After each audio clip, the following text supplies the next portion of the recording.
Hello, I just had a real estate education on multifamily investing. Hi, I'm Ria, and here are my 2 lessons learned on apartment syndication crash course by Joe Fairless. Number 1, read books, especially the best ever apartment syndication book by Joe Fairless. There is a saying that goes, the best investment that you can make is the investment in yourself. There's also another saying that goes, it is good to learn from your mistakes.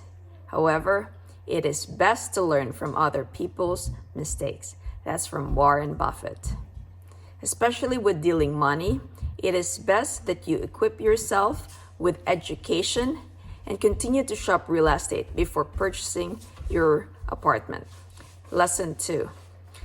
Learn the apartment syndication terminology because to understand the terms and concepts and to develop the confidence when you talk to investors, brokers, and property managers. So those are my 2 lessons learned. I hope you learned something.